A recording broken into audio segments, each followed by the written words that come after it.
Welcome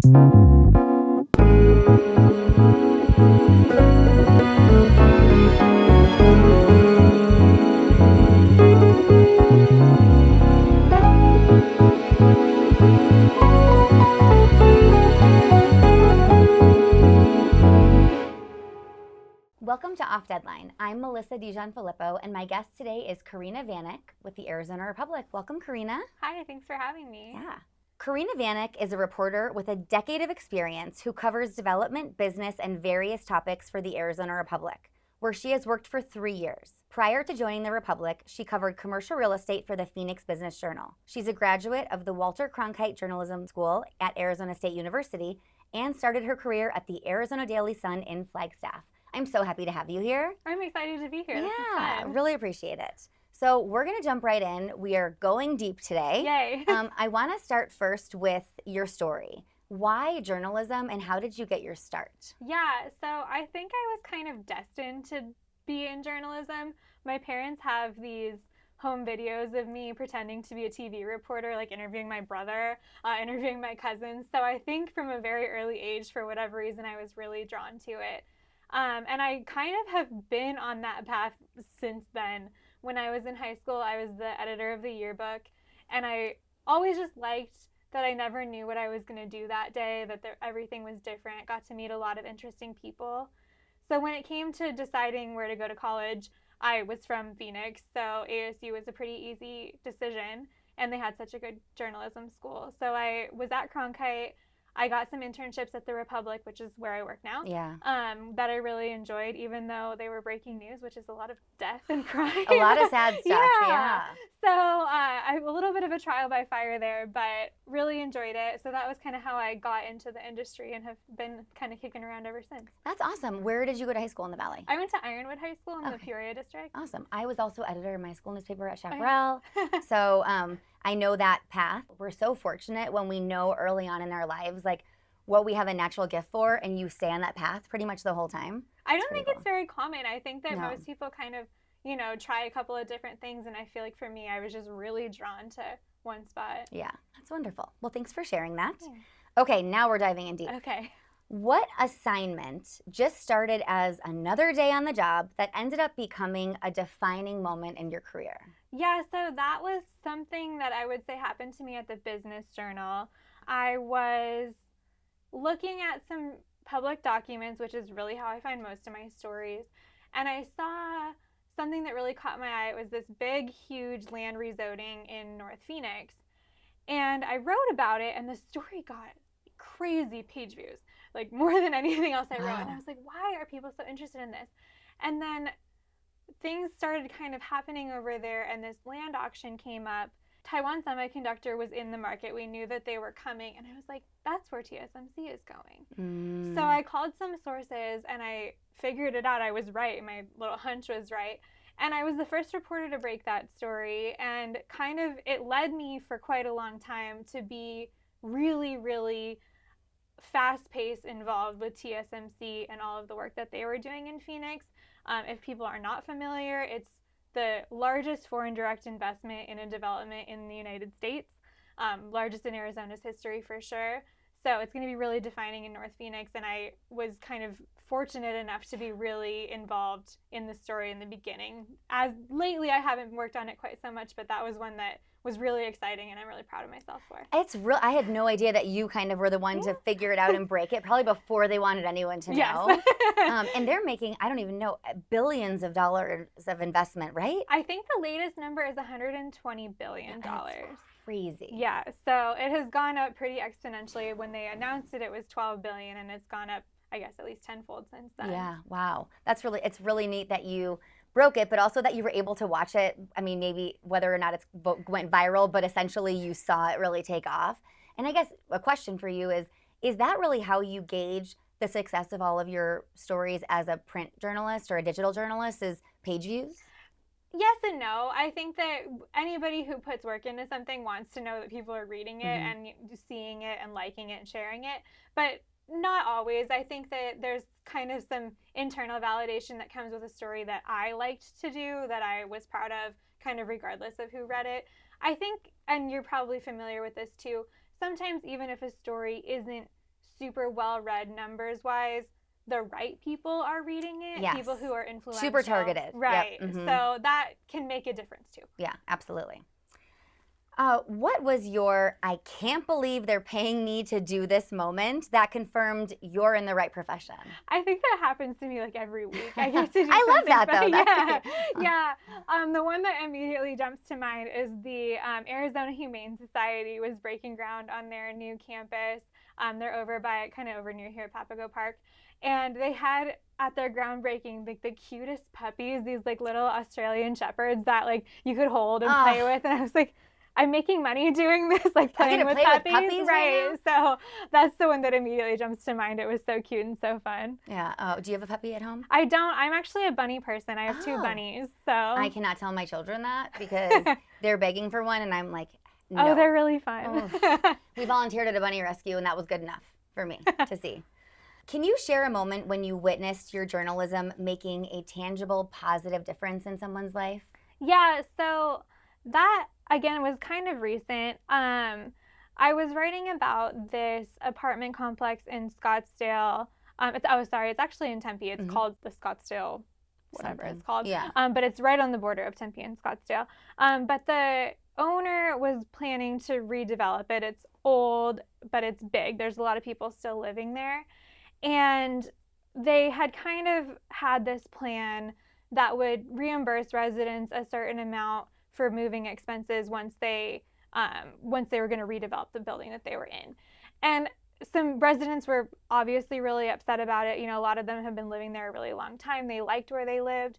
And so I wrote about it when it was pretty early in the process, and the owner actually came back and did up the amount that they were willing to reimburse residents for and kind of give them a little bit more leeway. So obviously it probably wasn't exactly the outcome that the residents would have wanted, but it certainly helped them kind of stay on their feet when they were kind of going through a traumatic event. So I think that that's one that, like, there's kind of an example of middle ground there too, of the development is still moving ahead. The council approved it, but the residents might not have gotten quite the concession that they got. Yeah, but maybe you were able to make an impact in some way, you know, or push it forward a little bit more and have their voice heard, which I think is obviously why you do your job. Yeah.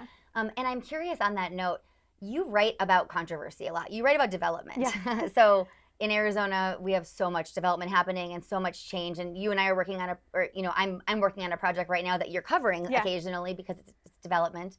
And so you deal with angry people all the time and probably negative comments, and with social media, you know, and you can kind of see comments. How do you manage that internally? Yeah, I actually find that I feel a little bit fortunate that I don't cover politics because I think that those types of reporters get it a lot more than I do. I think that generally, if I'm getting a lot of negativity from someone or some group, it might be worth a look as to kind of why they feel that way. There's certain people that, you know, don't want any change in their neighborhood or in their city, and that's maybe not somebody that's willing to have a conversation about things that they would like to see go on. But most people have some kind of a reasonable idea of what their ideal outcome might be that might be worth listening to and might be some opinion that either the developer, city, or community would like to hear. Yeah. So you don't take it personally? Oh, no. Yeah. No, if you do, you can't work in my industry. No, it's impossible. Yeah, I can imagine. Can you share an instance where you witnessed something in the field that maybe was difficult to process emotionally? Yeah. When I was working in Flagstaff, which was quite a long time ago now, I covered this story, and it was just the worst story ever. This man, he was being treated for cancer. He had lung cancer. He was doing chemotherapy and radiation. He wandered away from the hospital after his appointment and froze to death. Oh my gosh. Yeah. And so there were a lot of questions from people like, how does that happen? He was in chemotherapy. He wasn't in any condition to drive. So he had kind of either released himself or gotten released before his wife was there to pick him up.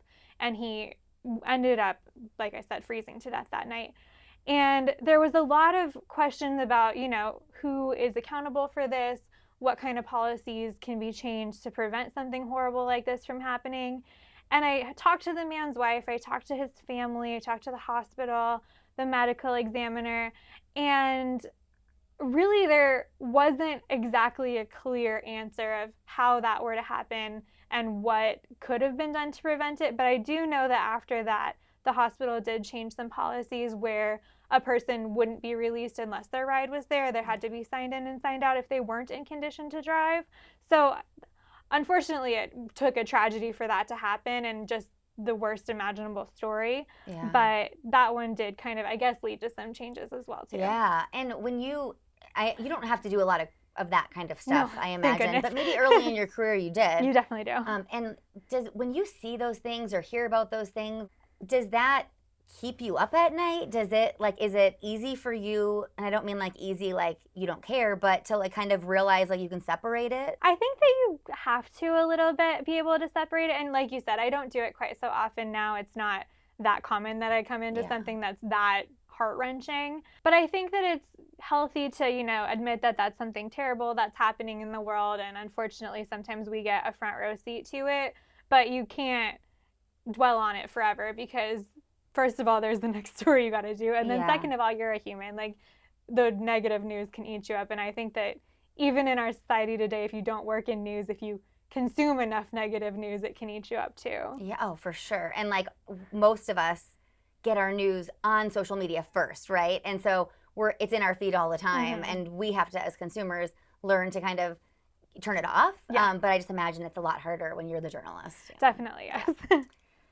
What is your proudest professional achievement that never received the recognition that it should have? I think there's a couple there, and I don't know that didn't receive the recognition. I think that I, don't work for the recognition, but I think I've done some impactful stories.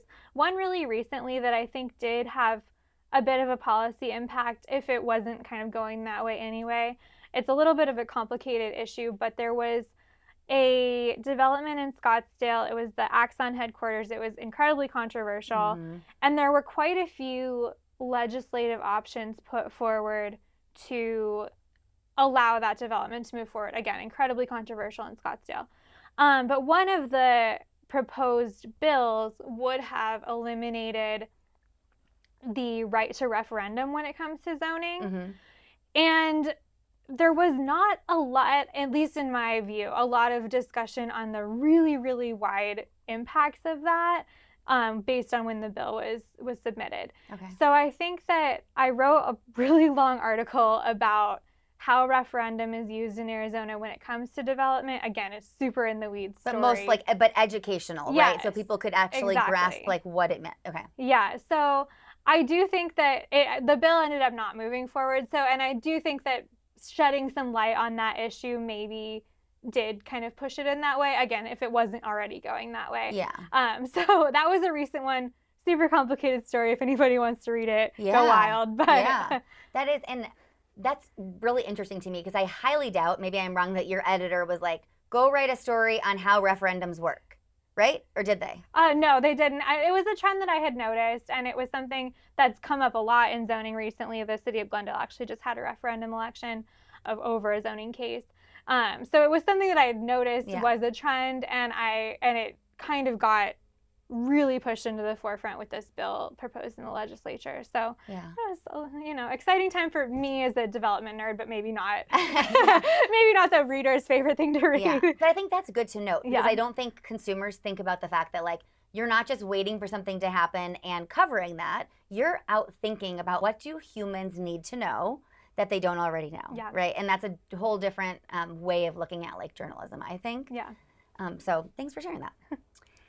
What talent, hobby, or interest would surprise people who only know you through your byline? Yeah, so the interest I think that would surprise people is I go to almost every Arizona Diamondbacks home game. Oh, nice. Yeah, me and my husband are very obsessed with the Diamondbacks.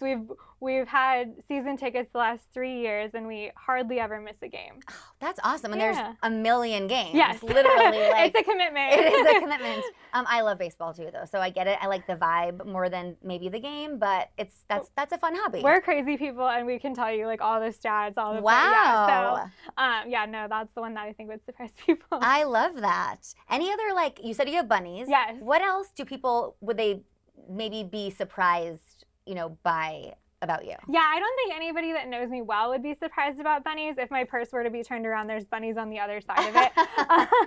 But I think that is a thing that surprises people, that somebody would be as devoted to bunnies as I am. So that one I think does get people. Yeah, and what kind of bunnies? I have 2 lion heads. Okay. One's a dwarf lion head and one is a double maned lion head. Okay, He's so really next fluffy. time, if we ever do this again, I want you to bring them because Yeah. that would just be fun to have a bunny in They're here. very fun. Okay, our next section is just rapid fire questions. So your job is to just say the first thing that comes to your mind, okay? And you can tell a story if it needs a story. Okay. One interview subject you're secretly hoping to land. Okay, when I gave this question as an option, Yeah. I had a person in mind, and I have actually since talked to Oh, them. okay. It was Jerry Colangelo, but now I have to think of another person. I think somebody that I would love to interview would be maybe somebody in sports that I would never get a chance to otherwise. Maybe somebody like Ketel Marte or Corbin Carroll, one of the Diamondback stars. Nice. Would you secretly love to be a sports reporter? I don't know. I think that I would like it, but sports reporters, they work every night. I know. Yeah, you yeah. don't really have a life. Yeah. Especially if you're covering baseball. Right. Literally, it's all the time. Exactly. Your secret journalistic superpower. I think that finding public records and knowing where to look for things is my superpower. I can really quickly look something up, and I feel like I know where everything is hidden. Yeah. As a PR person, sometimes that sucks. Yeah. But that's okay. They don't always like that. Yeah. Story you'd cover if your editor said, unlimited budget, go wild. So you had Russ in here before, and he went to Taiwan to go to the TSMC headquarters.